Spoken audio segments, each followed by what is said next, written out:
Hello there, La-di-das and national spectators, and welcome to another edition of the La-di-da Times, the video and audio edition here. I am Jeff Cougar Kozlowski.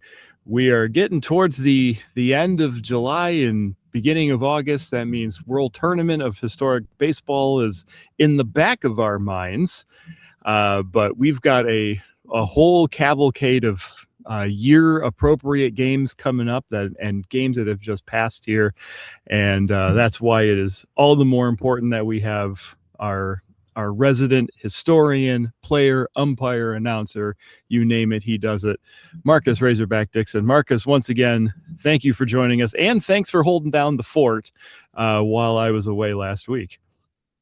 It's good to be back. I missed last time because I was seeing my very first game at Wrigley Field. Being in the Detroit area, the closest I'd been to Wrigley was I think during spring break. It was nice, but there was no games going on, so I kind of walked around but didn't actually get inside.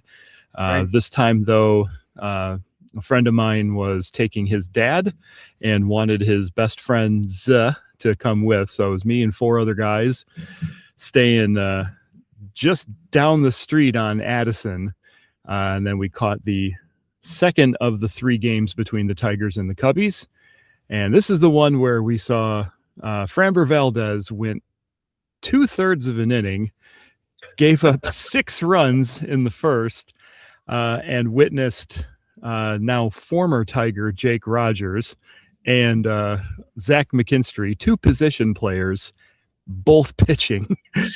So gives you kind of a handle of how bad that game was. But we stayed to the bitter end.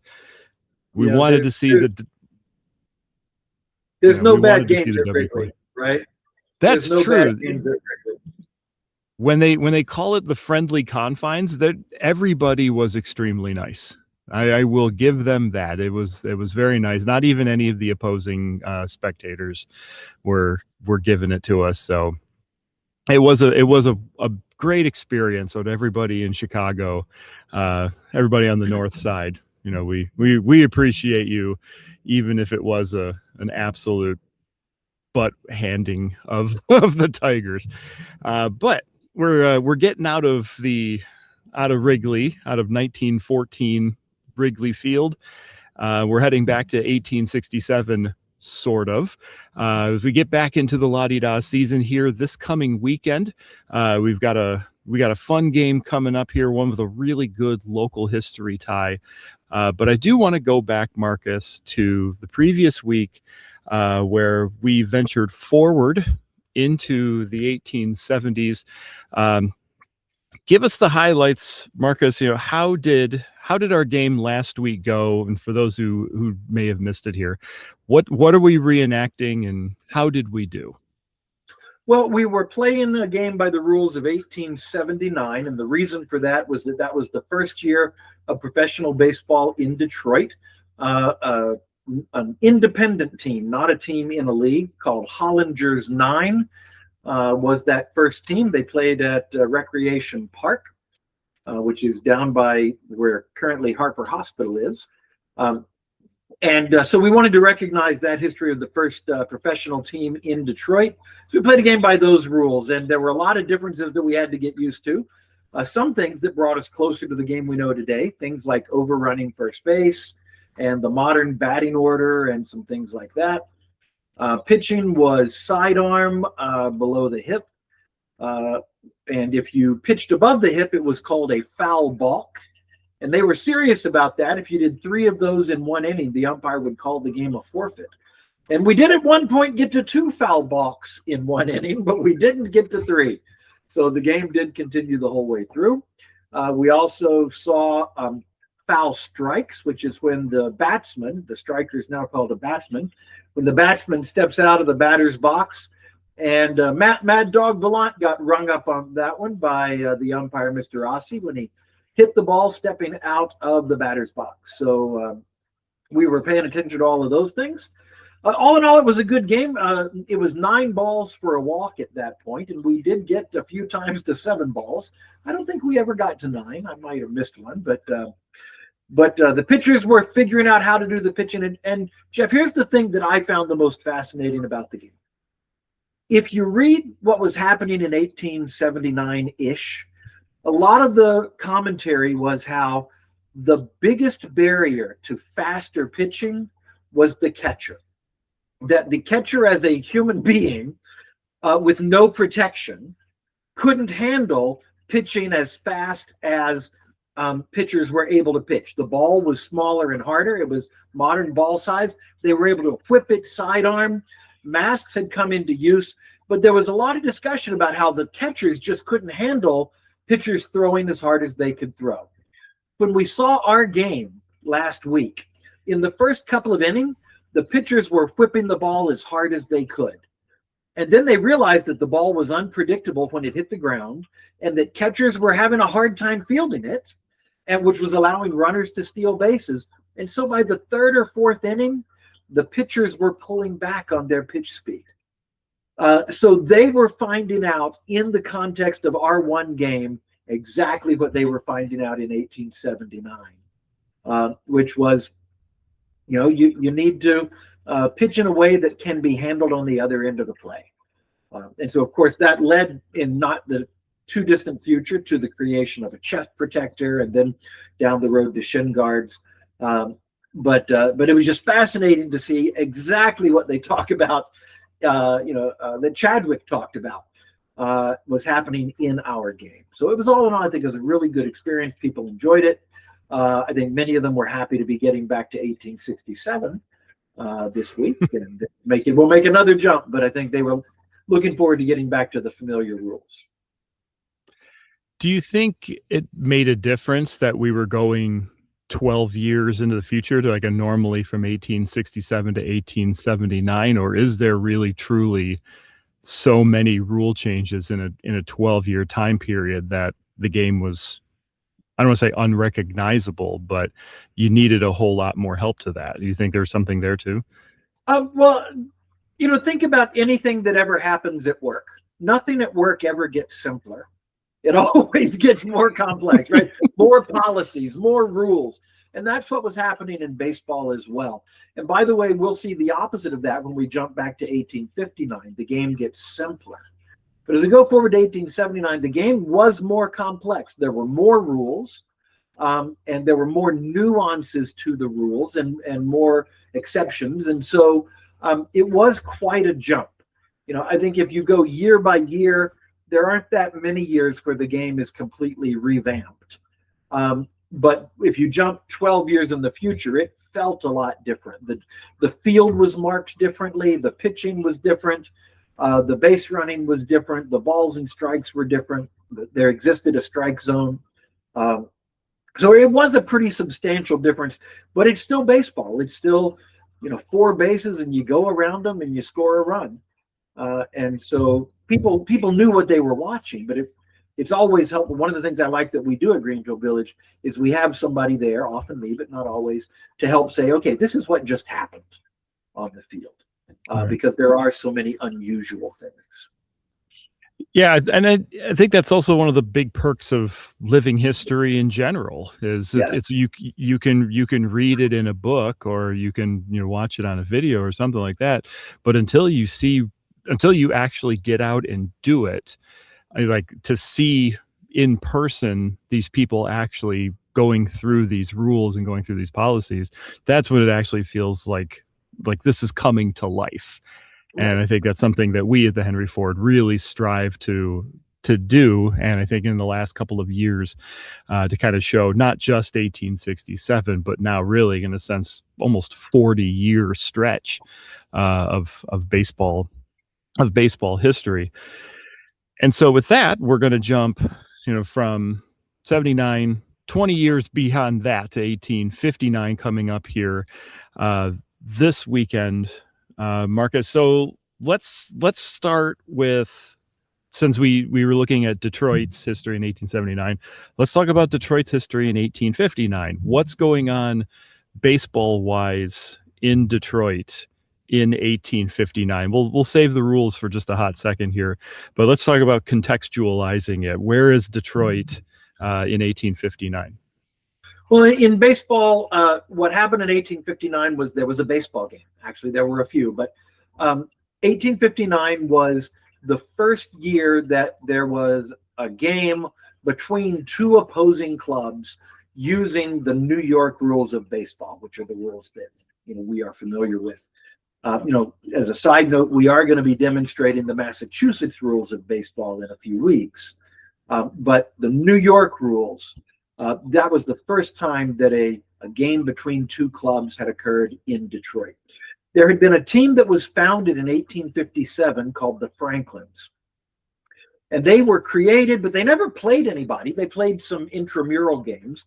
They reorganized in 1858, but then they just sort of disappeared. And in 1858, the Detroit Baseball Club was founded, but they also didn't have anybody to play. And in 1859, a new club, the Early Riser Club, was founded. And so the Early Risers played the Detroit Baseball Club for that very first game in August of 1859. And that's what we're commemorating this weekend. And just for funsies here, because I know most of us probably know it, but where does the Early Risers nickname come from?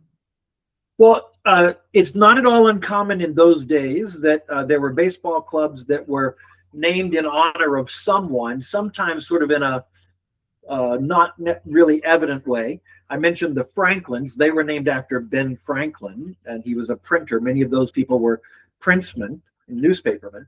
Well, the Early Risers had several members from the Franklins, and Early Risers refers to that saying by Benjamin Franklin of early to bed and early to rise makes a man healthy, wealthy, and wise.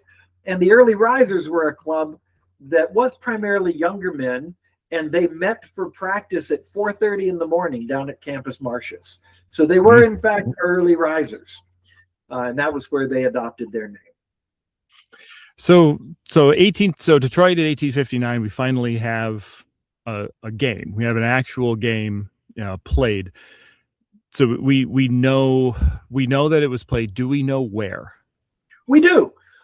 So the Detroit club had grounds on which they played, where they practiced and where they did their games. And it was part of what was called the Old Cass Farm, or at the time it was called the Cass Farm.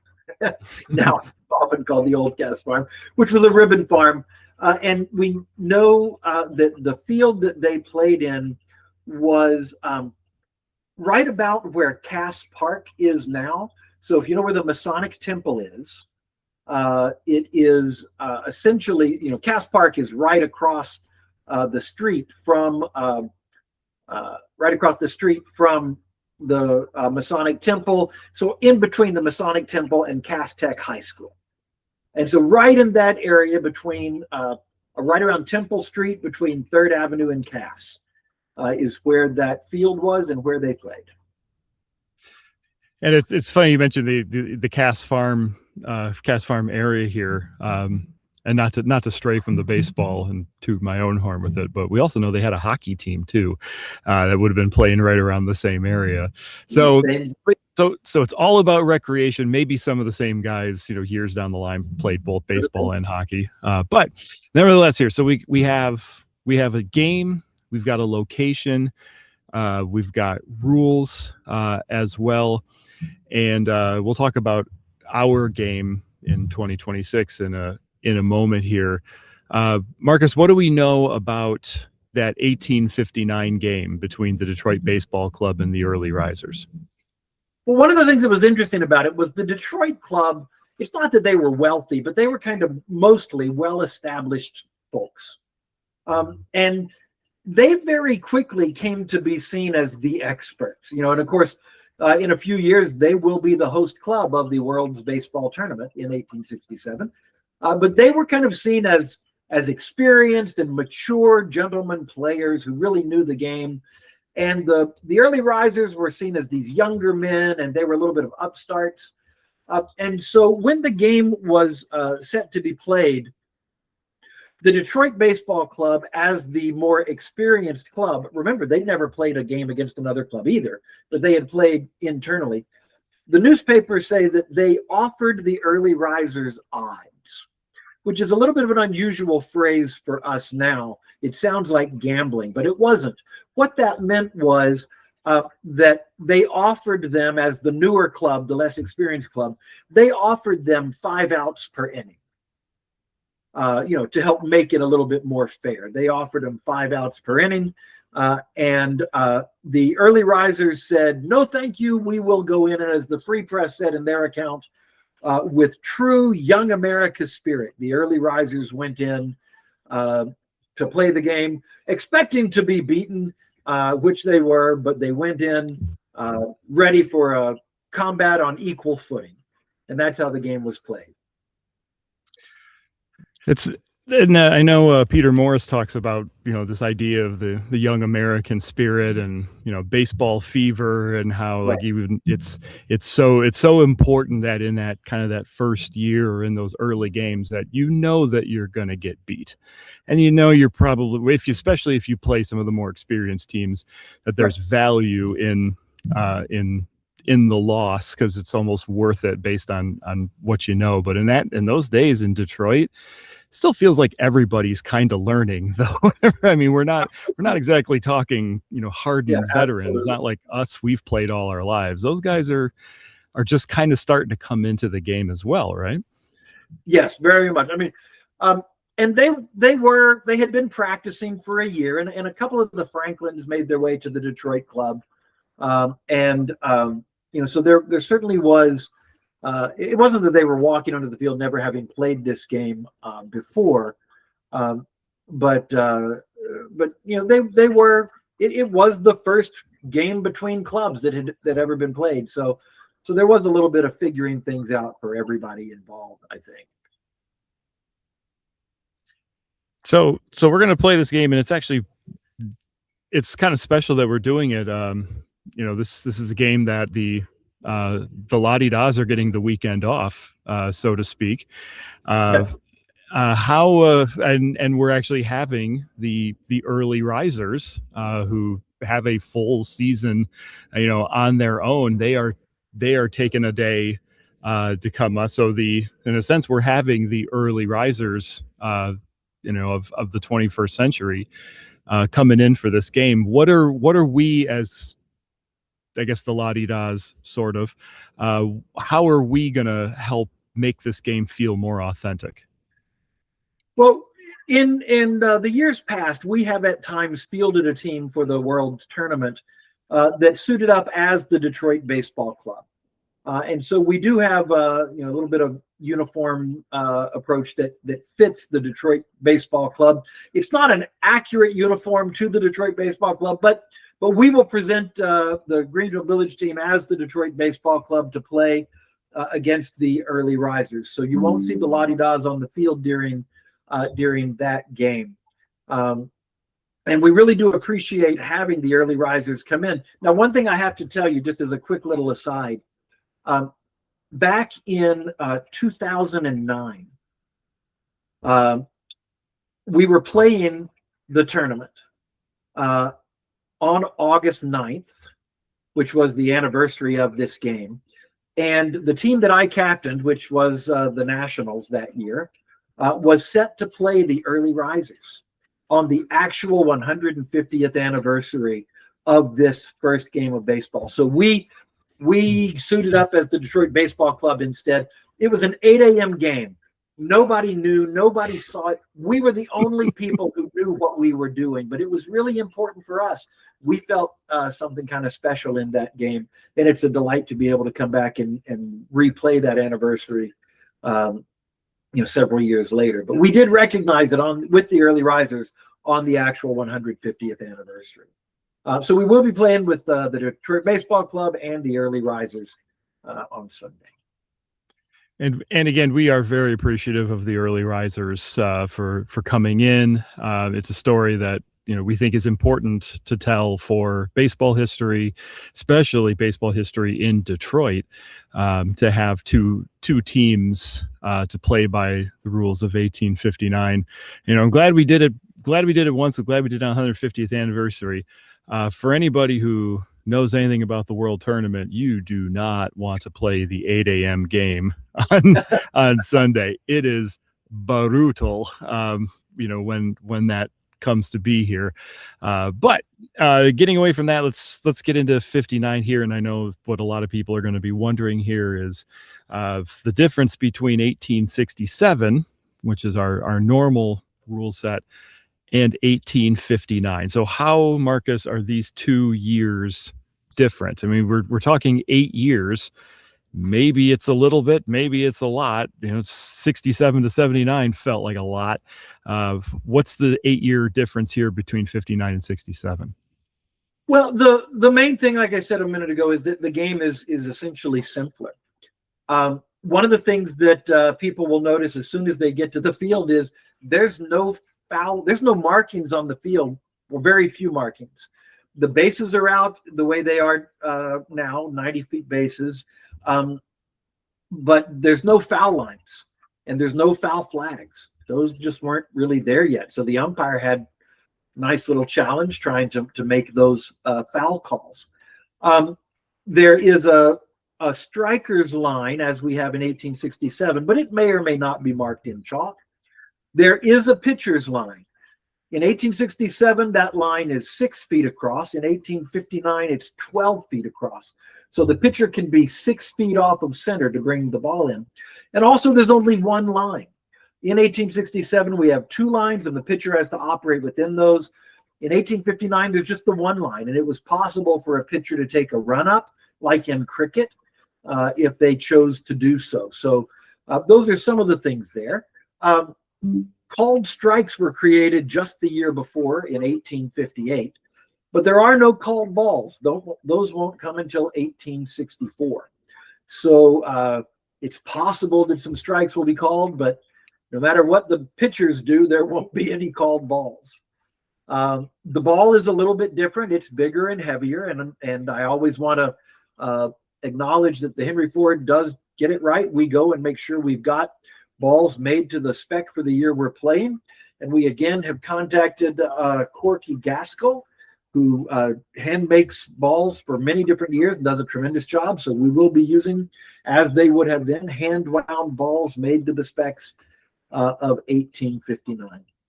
Last thing, well, one of the last things, the ball can be caught anywhere on the field on one bounce for an out, rather than just foul territory.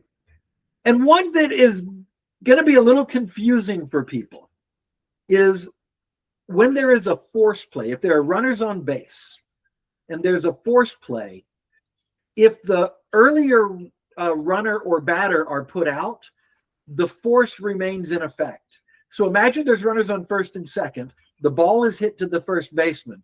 The first baseman fields it and steps on first. The runners going to second and third are still forced. They can be put out by the ball being held at the base before they get there. They don't have to be tagged. And they don't get to go back to the base that they were just on. They are forced to advance to the base. So that's an unusual, early interpretation of how the force rule would work. They worked it out a little later to the modern way, but at this point, we may see some weird moments that we think, wait, why did they keep running? They were forced. Is there, because I remember we played 1857. We played that, I believe it was last year. And I seem to recall that one of the rules was that if the ball is caught in the air, like say a pop fly, for example, is caught by the left fielder, that the runners get a free return to their base of origin. Is that going to be in effect as well? And I guess it may be a little more broadly, are there any significant differences between the 1857 game that we played last year and the 1859 game that's coming up? So your first question about is that rule in effect? Yes. And just as a quick little aside, we talk about what we call the fly game, the idea of you have to catch the ball on the fly for an out. And there were arguments back and forth between the people who wanted the fly game and those who didn't. And so what was happening was the majority, which were kind of the older players, did not want the fly game. But they knew that these youngsters were going to keep pushing for it. So they were trying to find things they could offer to the proponents of the fly game that would satisfy them. So could there be a benefit for catching the ball on the fly short of requiring that the ball be caught on the fly? And so the benefit at that moment was, if you catch the ball on the fly, play stops and the runners return to their bases. Whereas if you catch the ball on the bound, even though you've made an out, the runners can continue to advance. So there is a benefit to catching it on the fly. It was be the next year in 1860 that they're going to change that rule, and the idea of tagging up will come into existence. But there is no tagging up as of yet. So if we want to go back and look at 1857, that game that we played last year, the one thing that most people might remember that will be different is in 1857, there were 2 umpires, one for each team, and a referee.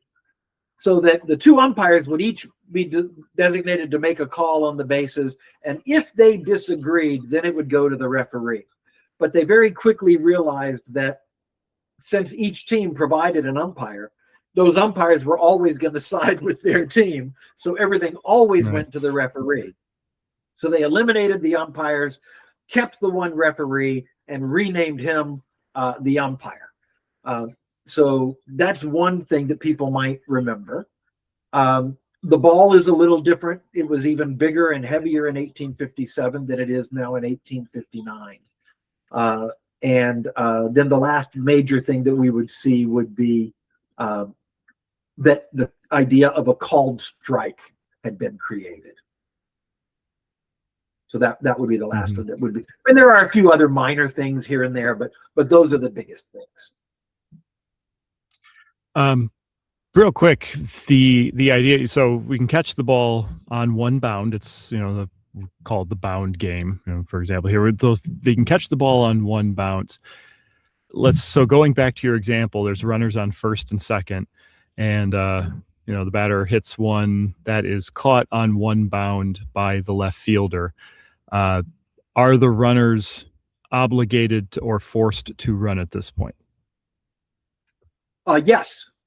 Yes, they would be, because the ball had been hit, though they were forced off their base by the striker, so they would be obligated to run. And when that out was made, the ball caught on the bounce, they don't have to return to a base, they just continue to run. So the strategy of the game in that set of years was, whenever the ball is hit, you run.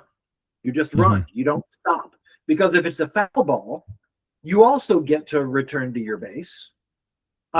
If it is a foul ball, there is no opportunity, as there is in 1867, to put the runner out in returning to their base.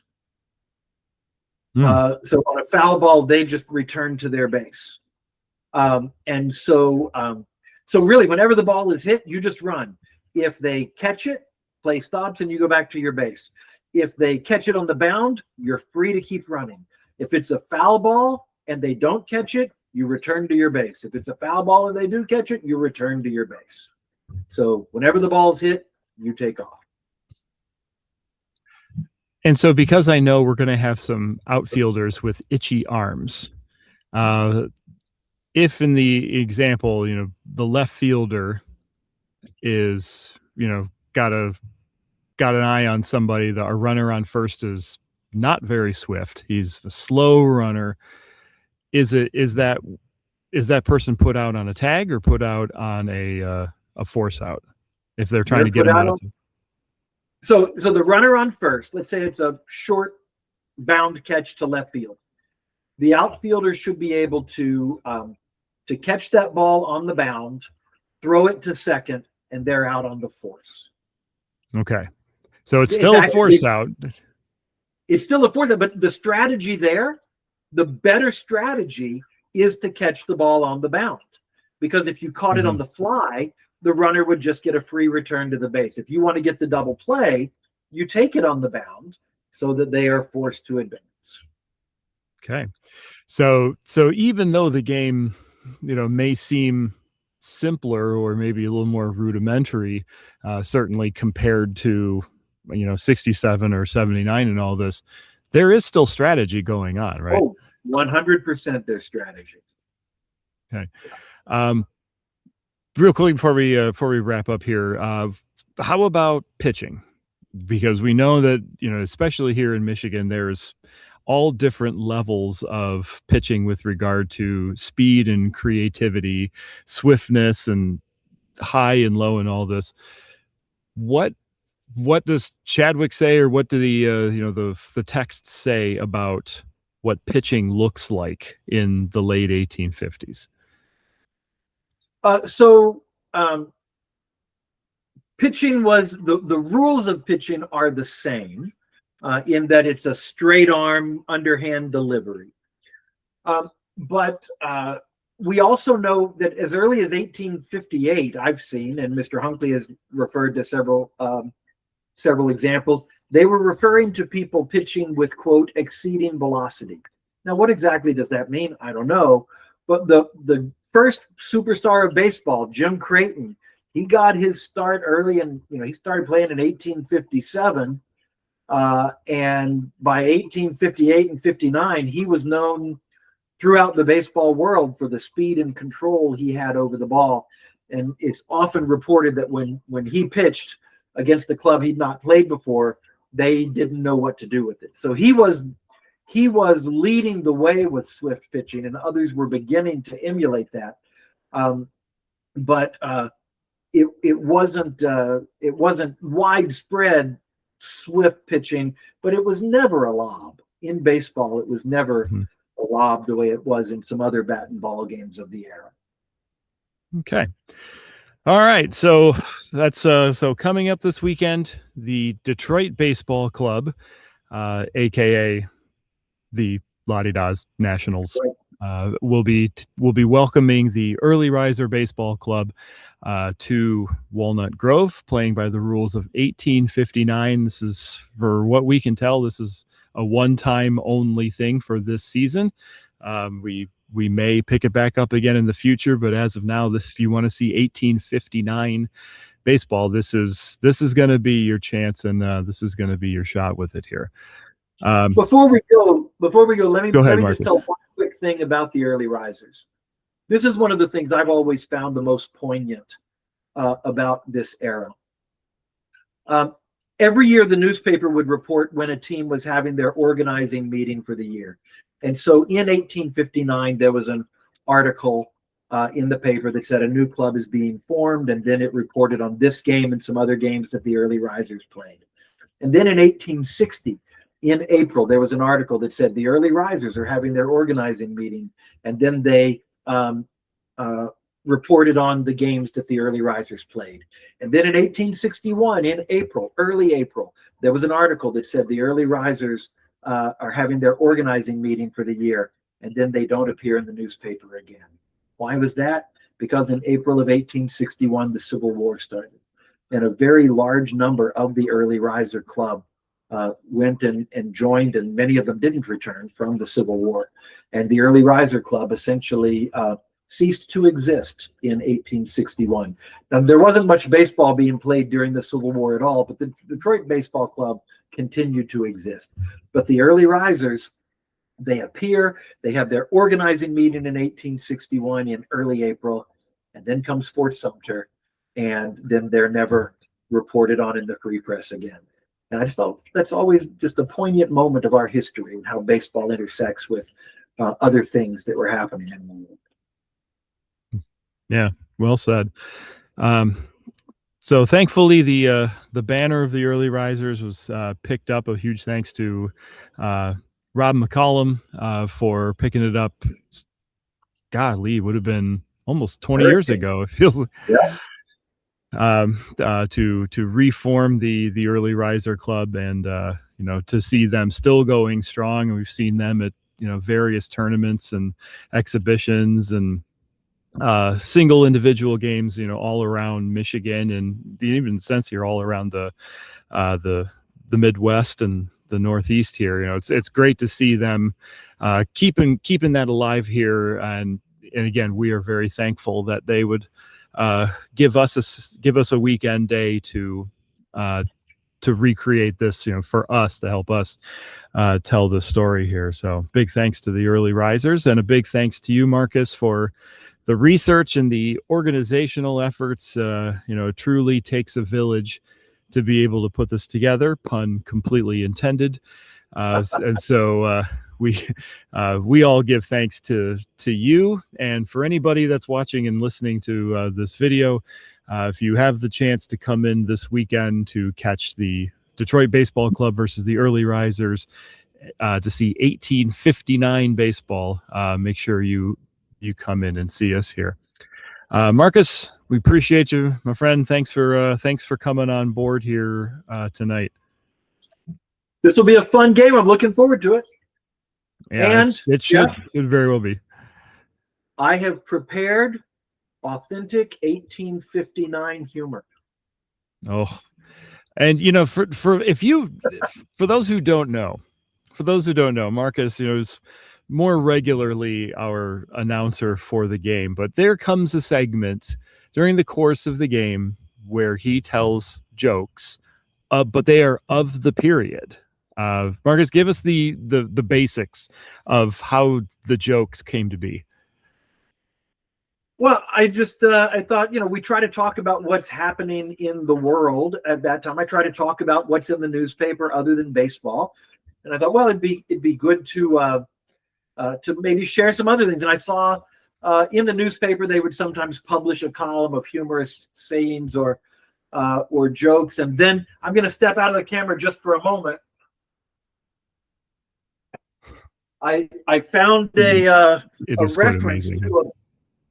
reference to a book called Paniana. And so this is an 1867 book, of 1867 joke book. And so I draw a lot of things out of this or out of the newspapers or other places. But when we did 1879, we had 1879 jokes. And 1859, we've got 1859 jokes. So we're ready. And see, this is the Henry Ford's commitment to historical authenticity here, right? It's not just the game here. It's all the things in between. We're asking our spectators here, like, what do you think about us getting this Alaska place here? I don't know. Sounds kind of pointless to me here, or the welcoming of Nebraska into the Union, and it shows your baseball is for some people, it's a huge part of their lives, but there is also a whole lot of other events and things going on. So we try to make it as full a spectrum as we can of the historical experience. So Marcus, once again, thank you for all you do, and thank you for putting this together here for our weekends here. We will be continuing 1867 games sprinkled in over the course, but we do have a few more special ones coming in and out for the remainder of the season. So there will be plenty of other alternatives and options to see. But if you're into 1867, then we got that too. We do want to give our congratulations to all our Michigan brethren and really all of historic baseball for their play up in Gettysburg, which just took place here. We know the Doc Adams Festival is coming up. Silver Ball is coming up. The World Tournament is coming in just a few weeks here. There is a lot of really good vintage baseball. One could argue there's a lot of good baseball, a lot of good gloveless baseball that is going on all over the country here. So if you have the chance, if you have the opportunity, go see some games, go support some of your other teams here. They're doing some really cool work and telling some really good, important local history and baseball history stories there. So on behalf of Marcus, I'm Jeff Cougar Kozlowski. We encourage you to strike well, be safe, and we hope you have a pleasant weekend, and we hope to see you again on Walnut Grove real soon.